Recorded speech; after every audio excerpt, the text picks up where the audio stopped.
19 رمضان 40 ہجری کی تاریخی رات مسجد کوفہ میں سجدہ کرتے ہوئے ایک ضرب شمشیر پڑتی ہے اور زمین و آسمان ہل کر رہ جاتے ہیں۔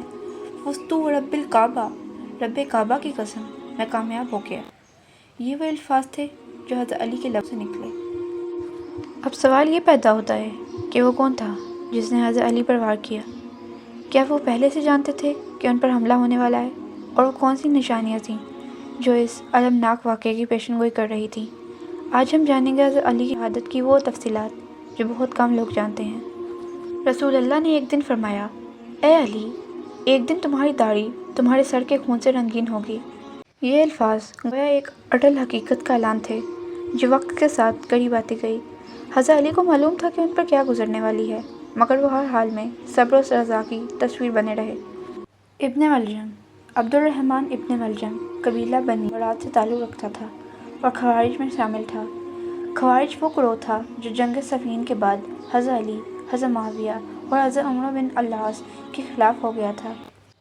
ابن ملجم پہلے ایک قابل قاری اور زاہد شخص تھا، لیکن بعد میں خوارج کے انتہا پسند نظریات میں شامل ہو گیا۔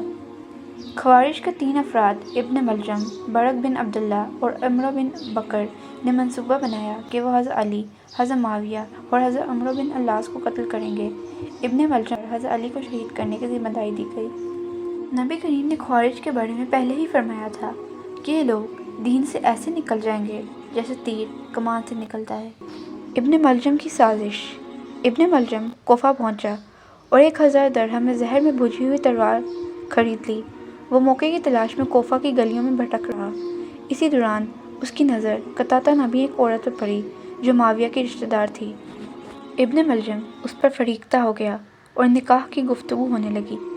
قطاطہ نے مہر میں 3000 اشرفیاں اور حضرت علی کا سر طلب کیا، کیونکہ اسلامی جنگوں میں اس کے والد اور بھائی قتل ہو چکے تھے۔ ابن ملجم نے جواب دیا، مجھے منظور ہے اور خدا کی قسم میں اسی مقصد کے لیے یہاں آیا ہوں۔ شہادت کی پیش گوئی۔ حضرت علی نے بارہا اپنی شہادت کا اشارہ دیا۔ ایک دن آپ نے خطبہ دیتے ہوئے امام حسن سے تاریخ پوچھی، پھر امام حسین سے دریافت فرمایا کہ ماں کے اختتام میں کتنے دن باقی ہیں، پھر اپنی داڑھی پر ہاتھ پھیرا اور فرمایا، بہت جلد میری داڑھی میرے سر کے خون سے رنگین ہوگی۔ آخری فجر کی اذان۔ رمضان المبارک 40 ہجری کو جب حضرت علی نماز فجر کے مسجد کوفہ میں تشریف لے گئے تو دروازے پر بطخوں نے زور سے شور مچایا اور آپ کا دامن تھام لیا۔ کسی نے انہیں ہٹایا چاہا تو آپ نے فرمایا، انہیں مت روکو، یہ مجھ پر نوحہ کر رہی ہیں۔ مسجد میں داخل ہو کر آپ نے مؤذن کو حکم دیا کہ نماز کے لیے اذان دی جائے۔ جیسے ہی نماز شروع ہوئی، حضرت علی جب پہلے سجدے میں گئے تو ابن ملجم نے زہر میں بھجی تلوار سے آپ کے سر اقدس پر وار کیا۔ ضرب اتنی شدید تھی کہ مسجد میں کہرام مچ گیا، زمین لرز اٹھی، آسمان سے ندا آئی، آگاہ ہو جاؤ، امیر المومنین قتل کر دیے گئے ہیں۔ حضرت علی زمین پر گرے، چہرہ خاک پر رکھا اور فرمایا، فزتو ورب الکعبہ، رب کعبہ کی قسم میں کامیاب ہو گیا۔ گھر واپسی اور وصیت۔ ابن ملجم حملے کے بعد فرار ہوا مگر جلد ہی پکڑا گیا۔ حضرت امام حسن اور امام حسین اور حضرت عباس نے حضرت علی کو اٹھایا اور گھر لے گئے۔ اہل خانہ گریہ و زاری کرنے لگے، مگر حضرت علی نے فرمایا، رو مت، مجھے میرے گھر لے چلو۔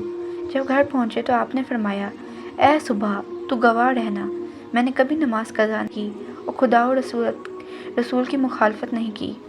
زخم کے علاج کی ہر ممکن کوشش کی گئی مگر زہر بدن میں پھیل چکا تھا۔ طبیب نے معائنہ کر کے کہا، زخم دماغ تک پہنچ چکا ہے، اب صحت یابی ناممکن ہے۔ آخری وصیت۔ انتقال کے وقت حضرت علی نے سب کو تقویٰ، پرہیزگاری، صلہ رحمی اور عبادت کی وصیت فرمائی۔ پھر امام حسن اور امام حسین کو بلا کر ان کی اطاعت کا حکم دیا اور فرمایا، یہ فرزندان رسول ہیں۔ حضرت علی نے اپنے تمام اولاد اور ازواج کو امام حسن سپرد کیا اور امام حسین کے بارے میں فرمایا، یہ تمہارا غلام ہے، کربلا میں تمہارے کام آئے گا۔ شہادت اور تدفین۔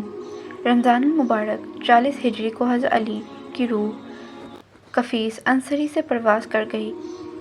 حضرت امام حسن، امام حسین اور حضرت عبداللہ بن جعفر نے غسل دیا۔ حضرت محمد۔ حنافیہ نے پانی ڈالنے میں مدد کی۔ کفن کے بعد حضرت امام حسن نے نماز جنازہ پڑھائی۔ آپ کا جسد مبارک رات کی تاریکی میں نجف اشرف میں دفن کیا گیا کیونکہ دشمنوں کا خوف تھا کہ وہ آپ کی قبر کی بے حرمتی کریں گے۔ آج بھی دنیا بھر کے زائرین اس مقدس مقام پر حاضر ہو کر حضرت علی کی بارگاہ میں عقیدت کا نذرانہ پیش کرتے ہیں۔ حضرت علی کی شہادت اسلامی تاریخ کا ایک المناک باب ہے، مگر آپ کی کردار، آپ کی سیرت، آپ کے اقوال ہمیشہ روشنی کی مانند چمکتے رہیں گے۔ آپ کی زندگی ہمیں سکھاتی ہے کہ عدل، صداقت، تقویٰ اور قربانی ہی اصل کامیابی ہے۔ اللہ ہمیں حضرت علی کی سیرت پر عمل کرنے کی توفیق دے، آمین۔ اگر یہ معلومات آپ کے لیے مفید رہی تو لائک کریں اور صدقہ جاریہ کے طور پر شیئر کریں۔ مزید اسلامی معلومات کے لیے چینل کو سبسکرائب کریں اور بیل آئیکن دبائیں تاکہ کوئی ویڈیو مس نہ ہو۔ جزاک اللہ خیر۔